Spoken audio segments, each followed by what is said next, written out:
semi-final results.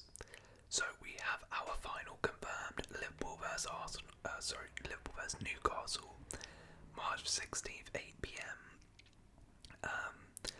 But I wanted to talk about the semi-finals because we had the second legs complete. So we'll talk a little bit about each game, give my thoughts and opinions on those. We'll maybe do a little bit of a sort of mini preview and prediction, initial thoughts on the final, and maybe at the end as well we'll do a bit of predictions for the FA Cup games as well, because it'll be FA Cup weekend.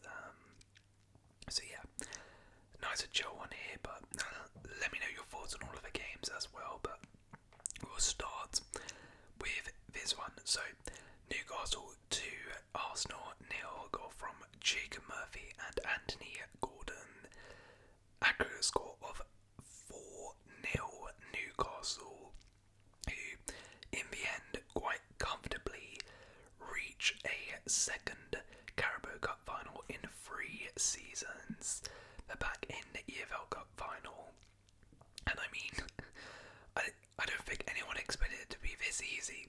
If you had said Newcastle were going to win 4-0 in aggregate against Arsenal, I think everyone would be pretty shocked, to be honest. But it was, I mean, this leg was very comfortable.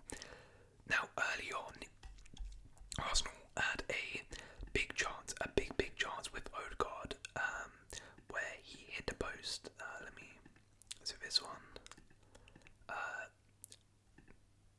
Yeah, he hit the post very early on, and Arsenal put on the pressure quite early, and you're thinking, okay, Arsenal are coming out, they need to get 2 goals.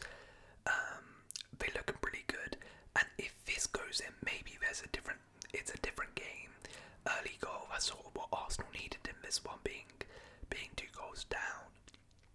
But really, from this point on, then Alexander Isak, literally about 30 seconds later, goes down the other end and scores. Or well, Jacob Murphy does. So it's a brilliant effort from Isak, and it's 1-0.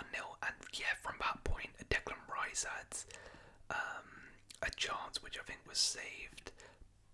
Well, it was someone, if it was Trossard actually, yeah. But that was probably about it.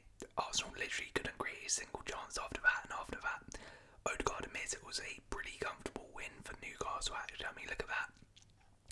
Only 3 shots on target, 2 big chances the entire game. Not even 1 expected goal from Arsenal. But in the second half as well, chasing the game, just couldn't do really anything at all to break down Newcastle, who were defensively absolutely unbelievable. I mean, for over 2 legs, 180 minutes against Arsenal, to not concede a single goal, and to be honest, over both legs not even look like conceding a single goal, is mighty impressive.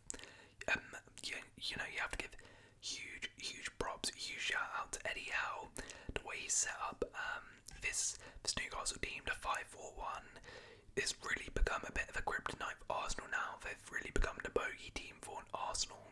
They've already beat them in the league this season. They've now beaten them twice in the EFL Cup. Already beaten Arsenal 3 times this season. He really does know how to limit the Arsenal attack, and yeah, absolutely exceptional from Newcastle defensively. Yet again, a Wally shift they pull in, and they're going to Wembley again. Now, we'll talk a little bit more in depth about that, but there's no reason why they cannot win this.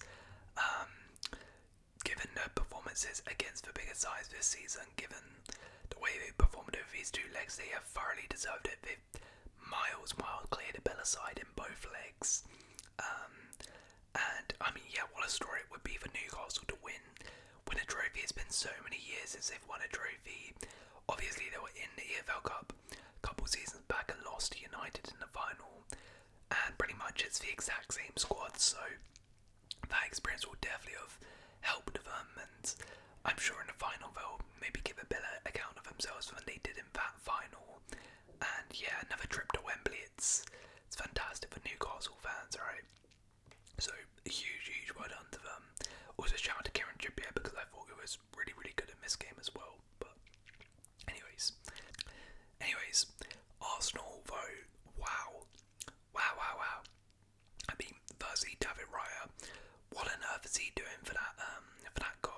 stitched up Declan Rice for the second goal. But yeah, just in general, absolutely abysmal from Arsenal over both legs, really.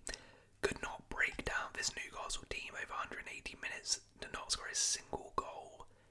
Not score a single goal against them in 180 minutes of football. That is absolutely criminal. It's absolutely crazy. Yeah, just the creativity was absolutely nowhere. Odegaard was really the only person sort of making things happen creative-wise when Neri came on, and I mean he was, you know, tried to dribble past a few people but couldn't really do much. It just looks so flat. It was exactly really like the first leg. Actually, I think it was a bit worse, at least in the first leg, but a couple chances here and there.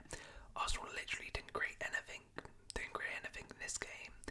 Really, really poor performance, and out of the cup, you know, it is particularly disappointing after that win against Man City. It was such a high, such a great moment, and then to be knocked out in such really embarrassing fashion, 4-0 on aggregate against Newcastle, you know, a couple of days later, is really, really hard, and it's quite embarrassing. And you know, they're obviously out of the FA Cup as well, so that's really means now for any chances of winning a trophy are the Premier League and Champions League. And I mean, I highly doubt they're winning the Champions League, and I mean the Premier League, they have a lot of catching up to do. So it is now looking like it'll be another trophyless season for Arsenal, which is not good. It's not good for Arteta. It's not good for these players who, you know, none of them have really won too much in their careers. So it's these sorts of trophies are important to sort of breed that winning mentality, that winning culture, and Arsenal just can't really get over the line right now. And it was an embarrassing exit. It was really an embarrassing exit. Alright, speaking of embarrassing exits, not a good day for North London, but a great day for me as a Chelsea fan. Liverpool 4, Spurs 0, Cody Gakpo, Mo Salah, Dominic Szoboszlai and Virgil van Dijk with the goals. Liverpool overturned their first leg deficit of losing 1-0 to comfortably get past Spurs in this one. I mean, this was not even close. Just look at those stats. Spurs didn't have a single shot on target, didn't have a single big chance, 0.18 expected goals. Liverpool had 3.72, 5 big chances in this game, 26 shots. I mean, they just absolutely battered Spurs in this one. Wow. You see, with Spurs, there's a way to lose. There's a way to get knocked out of a competition. This was not it. You know, I mean, to be fair, Arsenal didn't go out in a particularly great way, but you know, it's sort of like going out on your shield, going out and saying, you know, we gave absolutely everything we could. We tried our best to try and go through, but in the end, they were just better than us. In this game, I don't think you can even say that. Like, Liverpool were clearly better than Spurs, but I think that the performance from Spurs was absolutely abysmal. They didn't even threaten Liverpool once. It was crazy. And given, you know, Ange's system, his philosophy is all about sort of like attacking football, and now I was expecting something in this game. They created absolutely nothing. I mean, they couldn't string 5 passes together to save their life in the first half in particular. Might be able to have a look at this. Yeah, I mean, 70% of their passes, 88 accurate passes for the first half. They just kept giving the ball away. Now, I will actually kind of get Ange credit because he did sort of alter his system a little bit in this one. In the first half, he pretty much came there and absolutely parked the bus, which, I mean, fair play, right? You've got a lead to protect, but you can see the team just did not know how to do it. Like, the team was not equipped to do it. And it was so bad in most sort of transition when they got the ball, when they win the ball back, they just lost the ball instantly. Like Basuma for the Gakpo goal. Don't know what on earth he is doing, gives the ball away and they score. And then I'm thinking, okay, it's level, so second half maybe come out a little bit something in this game, please. Nope. The second half, it just got absolutely smacked. Absolutely smacked. I mean, they did try and like press Liverpool a bit more. They did try and get on the ball a bit more, but couldn't create anything. The only thing they really did was Min-Son hit the bar with a little bit of individual brilliance, but that was about it. Yeah, I mean, everyone was bad. I'll say shout out to Kevin Dansovo. They gave him a 5.8, but that's really harsh, as you thought. He was pretty good on his debut. I think he did as good as he really could. Jed Spence I also thought was pretty decent. Kinski, absolutely horrible. Absolutely horrible. Matthias Tell, I did feel really, really bad for because he had absolutely no service and it was coming up against Van Dijk and Konate and just sort of got absolutely bullied at points. It was made to sort of feed off scrap, so I felt really bad for him. Another injury as well though, Richarlison getting injured, but yeah, Spurs, this is a big week. This is a big week because they've been embarrassed, completely flatlined by Liverpool in that one, out of the Carabao Cup. They have the FA Cup on the weekend, away against Aston Villa, I'm pretty sure. Yeah, big game, tough game. If they lose that, then they are going to exit 2 cups in the space of 1 week.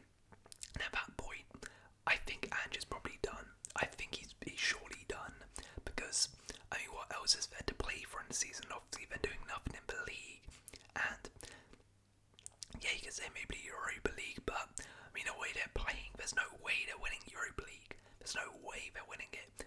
And they've got so many rounds left to play, like they're not even in the latter stages yet. So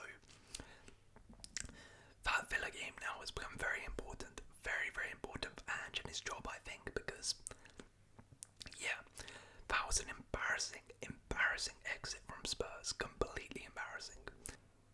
As for Liverpool, though, I will say congratulations to them. Yeah, very good performance. Particularly the second half was absolutely incredible from them. As you can see, I mean, absolutely dominated Spurs in that second half.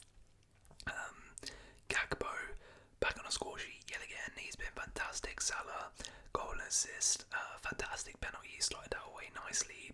Soboslai on the score sheet, really composed finish. But for me, the real star was Conor Bradley. I mean, this guy was absolutely unbelievable. Defensively, he was superb. I mean, nothing was getting past him at all.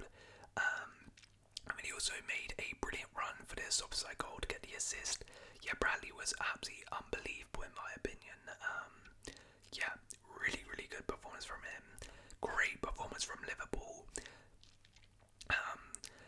And yeah, I mean, they're in another EFL Cup final. It's back-to-back finals. Obviously, won it last year, unfortunately, against Chelsea. But yeah, in another cup final, Arne Slot's first cup final as Liverpool manager. And I guess if we preview that game now, give my sort of initial thoughts on the game. So Liverpool Newcastle is our final. I will be rooting for Newcastle, just to let you know, but now look, I mean, in terms of, I guess, like the sort of narratives you've got here, it's an interesting one, because you've got Liverpool, you got sort of different spectrums here. You got Liverpool who are going to go for back-to-back EFL Cups. I'm not sure if Liverpool have ever done that. I don't particularly know. Probably have, but yeah, they're going to go back-to-back, which would be pretty impressive. And of course, you know, they're still in all competitions right now. They're looking good to win the Prem. They'll be one of the favourites to win the Champions League. They're still in the FA Cup. Potentially, you know, I mean, we said this last year and they only ended up winning the Carabao Cup, but potentially a quadruple is technically still on for Liverpool, so this will be really the first one they could tick off for Liverpool here. But Newcastle are sort of on the other end of the spectrum, where this is their chance to win their first trophy in so many years. I don't know how many years it is, but maybe it will say here. No. Yeah. But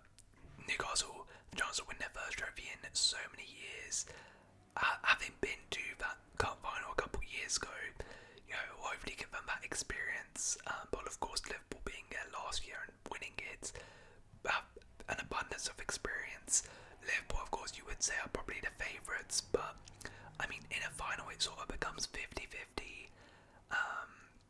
And as we've seen, Newcastle can set up a great game plan, particularly defensively, to stifle opposition. So I think it'll be a really fascinating final. If I was to predict it, I probably would go for a Liverpool win, but you know, it's, as I said, finals are sort of 50-50. Not always the favourites win, and I'll be shocked if like Newcastle got blown out in this one. I think it'll be a close game, and yeah, excited to see what happens in it. Right, so I think that's pretty much all of the EFL Cup. Is there anything else I needed to cover? Actually, I wanted to just say a shout out to Fiorentina, who smoked Inter 3-0 in the Serie A. A big shock there. Copa del Rey also happened. Barcelona won 5-0 against Valencia. Real Madrid also won in some crazy fashion. Let me show you. Yeah, I mean, they were 2-0 up, bottled it, and the 93rd minute, this, I think his academy graduate came in, and he had 20-year-old rescued it for them. But yeah, Copa del Rey should be interesting. Actually, you've got semi-final.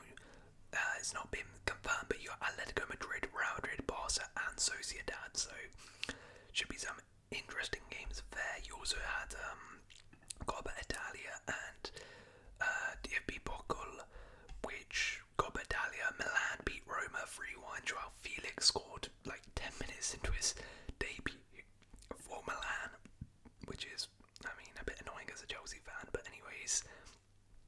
Also, Leverkusen pulled off a crazy comeback, 2-0 down, and yeah, 96th minute, Patrick Schick scored and they won in extra time at 3-2 to go to the semi-finals of this one. And in the semi-finals, got Stuttgart and then one of these two. But anyways, let's do a little prediction for the FA Cup games just while we're here. Why not? Because they are on the weekend. So United Leicester, you know what? I mean, United have been so iffy. You would expect them to win this, but I think it'll be really, really close. I think it'll be really, really close. Leeds, Millwall. I mean, Leeds should win this fairly comfortably, right? Leyton Orient versus City. I mean, what a tie for Leyton Orient being at home as well. But yeah, City should dismantle them. Coventry, Ipswich should be an interesting one. I don't know. You know what? I'm backing Cov there. I'm backing Cov to get the job done. Everton, Bournemouth. That's a tricky one as well. Everton are in some really good form right now under David Moyes, but Bournemouth as well are equally in fantastic form. That's a tough one. I could see that being a draw. Preston, Wigan, tough one, but I would edge Preston. Southampton, Burnley is an interesting one. You've got like one of the worst teams in the Prem versus one of the best teams in the Champ. But I'm assuming Burnley would probably rest some players. So I would say Southampton therefore win. Stoke, Cardiff, we'll go Stoke. Wigan versus Fulham. I mean, Fulham have slipped up in these sorts of games a couple times now against lower league opposition, so maybe they slip up here, but you would expect them to win. Birmingham, Newcastle. I mean, that should be a pretty fun game. Two historically pretty big clubs going head to heads. Being at Birmingham, who knows, maybe they can pull off something, but I mean, to be fair, Newcastle have only just come off the back of a midweek fixture, so they might be, a little bit tired. So yeah, I mean, maybe there's a shock here, but I reckon Newcastle win. Brighton, Chelsea. I mean, I'm kind of worried as a Chelsea fan in this one. I mean, Brighton just lost 7-0, so you would expect a reaction from them. I'm going to back the boys and say we win, but I am quite worried that we might actually bottle this and lose. Blackburn, Wolves. You know what, that's a tough game for Wolves.